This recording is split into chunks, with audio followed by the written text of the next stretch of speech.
So hey guys, welcome back to the channel of Be10x and I hope you all are doing really well. In the last some of the few videos we learned about integrating ChatGPT with Pega or UiPath. But today we are going to learn that how to integrate Salesforce with ChatGPT. But before starting the video, I just want you to know that if you are interested in AI, we have an AI workshop class. More details would be given ahead in the video and the link is in the description. और जनाब तुम्हारा तो promotion हो गया है, क्या चल रहा है? मेरा तो चैट जीपीटी और एआई टूल चल रहा है। ये यूज करके तुम्हारा प्रमोशन हो गया है? हाँ, मुझे भी सिखा सकते हो? Absolutely I can.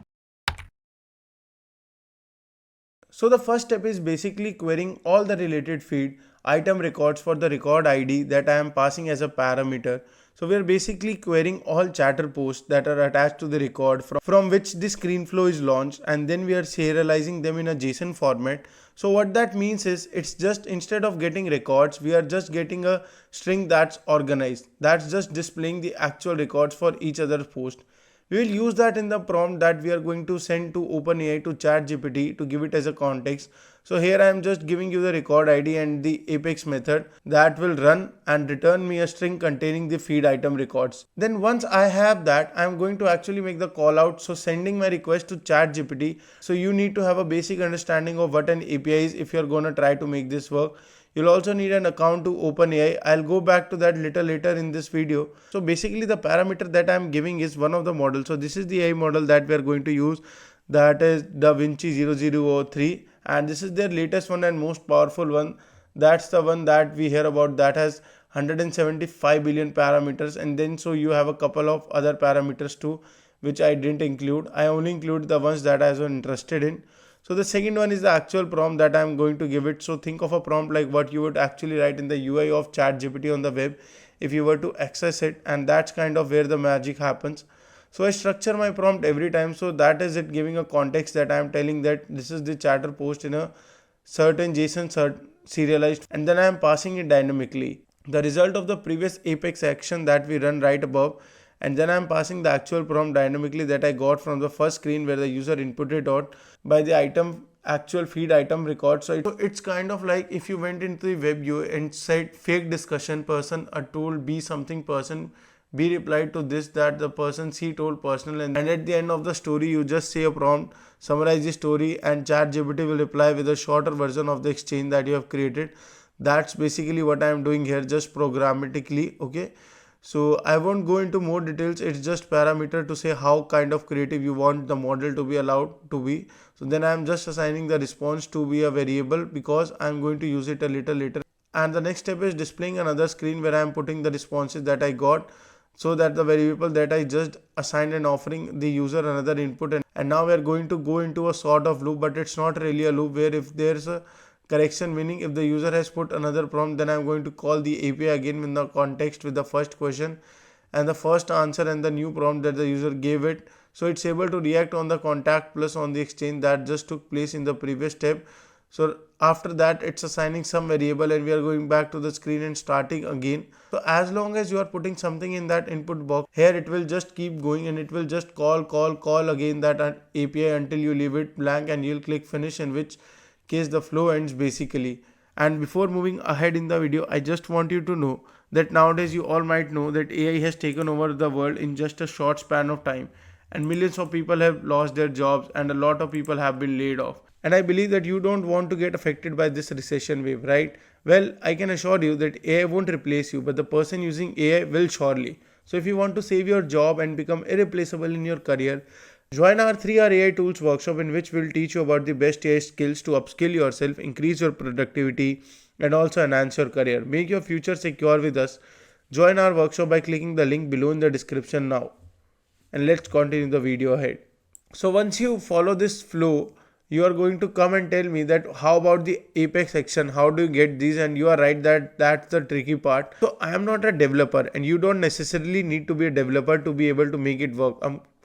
Of course, I would not recommend migrating any of this in production without doing further investigation and looking at the code in more details and fail safing and the usual checks and the validations. But you could try to build this classes using ChatGPT. That's how I did it, to see how good it is with Apex and how it can help you write some code, and it's actually pretty good with a little bit of back and forth, you can get something working. I just did that in a couple of hours to see if it would work, and it did. So you basically technically all you need to do is that you need to have a basic understanding of what an API is, and you need to know that if you want to be able to call an apex method and low code automations like flows, the method needs to be invocable. So then once you know that, you have just have to once you know that, you just have to describe in plain language what you want to try to ChatGPT. So let's go ahead and say you prepare a Salesforce invocable Apex class that takes a prompt as input, calls the OpenAI API, and returns the result of the call out.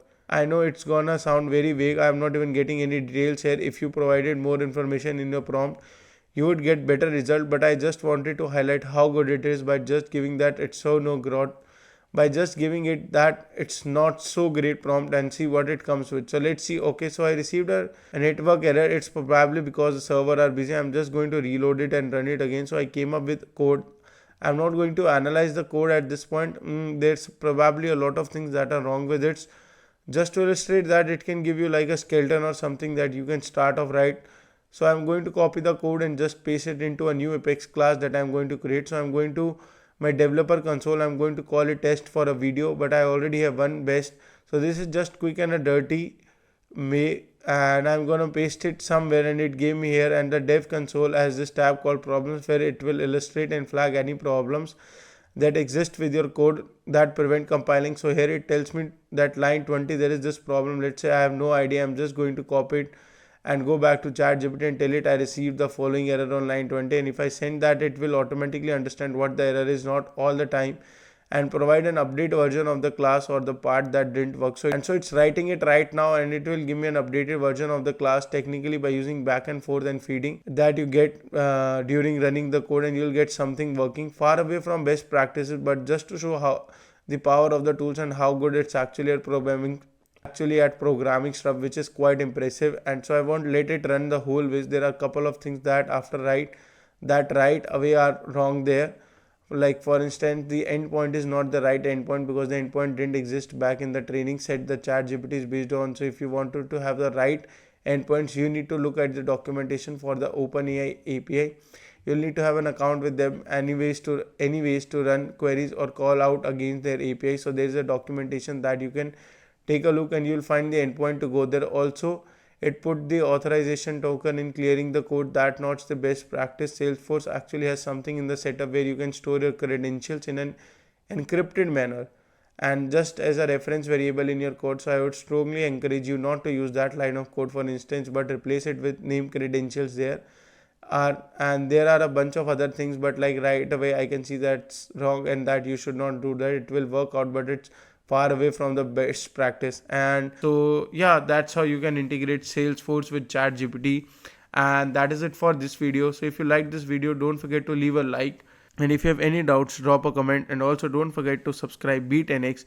And do remember, we have an AI tools workshop that is just available for 9 rupees, and the link is in the description. And I'll see you in the next video. Until then, bye bye.